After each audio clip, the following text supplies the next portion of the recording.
Okay, so today I'm heading down to Totnes, down to the seaside. It's a beautiful day, and I'm actually just tracking the River Dart now.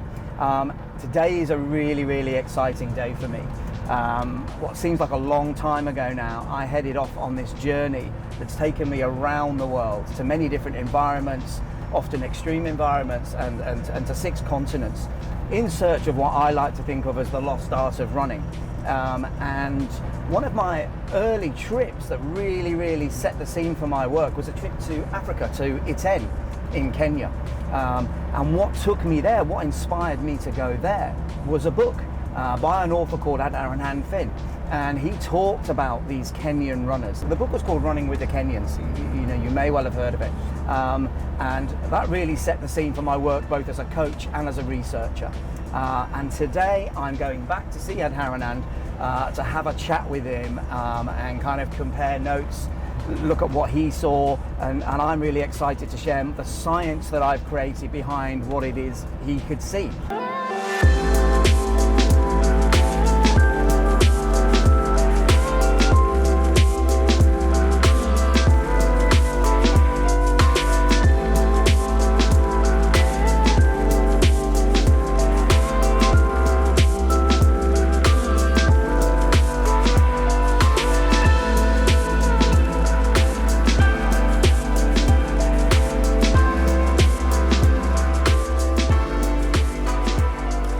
So, Adharanand, good to see you. Good to see you, Shane. Thank you for taking. Yeah, it has been a while. Thanks for taking the time. Yeah. Beautiful. I'm assuming the sun is always shining in Totnes. Yes, it does, of course.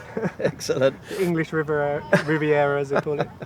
The reason I was excited to come down and see you today and spend some time with you today is that one of the big catalysts for my journey was your book, Running with the Kenyans. That's nice to hear. So I found myself one day driving along in the Land Rover, listening to the book, and then suddenly thinking, wow, okay, this is really interesting. And that was my kind of big motivation to then go out to Kenya and kind of start studying these African runners that I guess we'd all kind of heard about subliminally, but it just felt like it was on the other side of the world and they weren't really anything to kind of do with us. Yeah, I guess in some ways it made it seem feasible, right? That some guy from England could go out there, and I guess, and also what was amazing about that is that I turned up and I had no idea because I didn't have a book to read about it.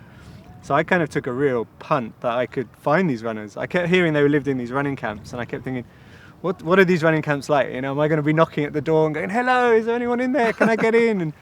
But what happens is you get there and they're just running along the street and they see you and they go, hey, come run with us, you know. And before I knew it, I was running with world champions, Olympic champions, and as you know, and then you suddenly realise, wow, this is a place where you can just turn up, you know, even as a unfit. Well, you know, everything's relative, okay. By UK standards, I was a fairly okay runner. I thought I was a brilliant runner. You know, I'd won a big 10K race in Devon, but obviously everything's relative, and you know, by 10 standards, let's just say I was the slowest runner in town.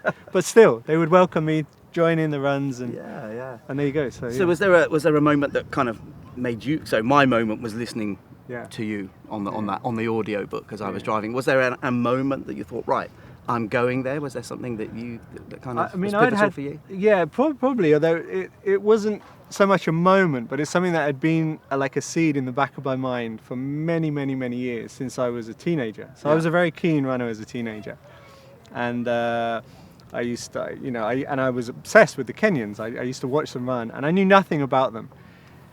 And then when I was about 19, I went to watch the World Cross Country Championships in Durham.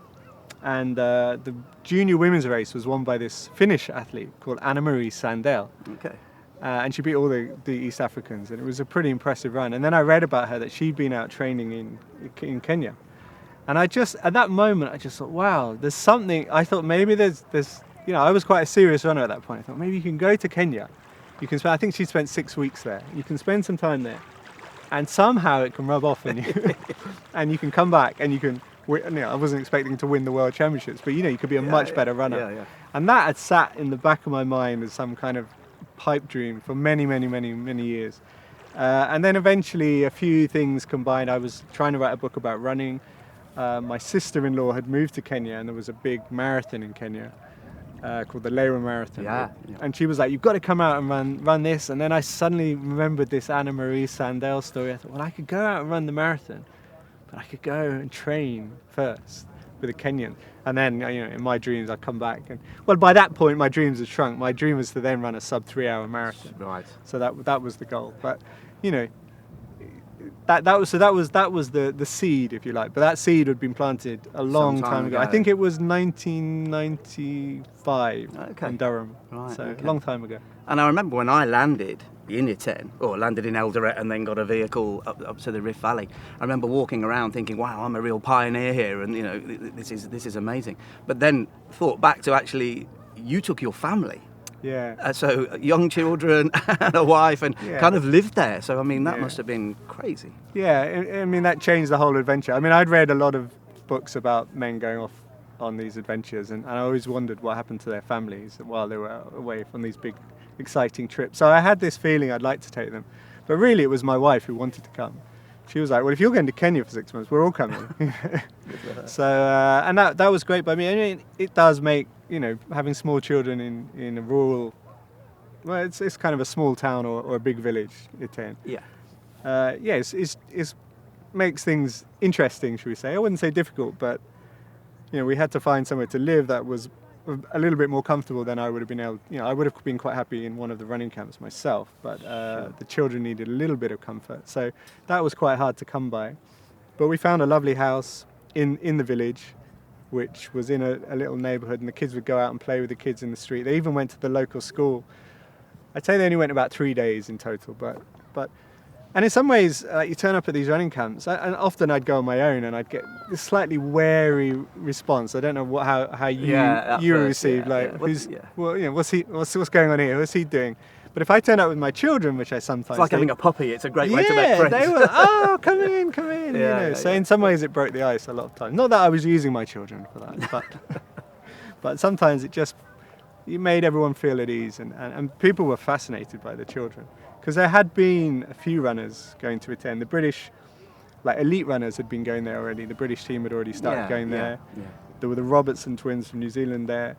But there hadn't been anyone bringing their families. So the children were... I remember one time there was a big kerfuffle, and this Kenyan runner was laughing. I said, well, what are they saying? He said, they said, so this is what they look like when they're children.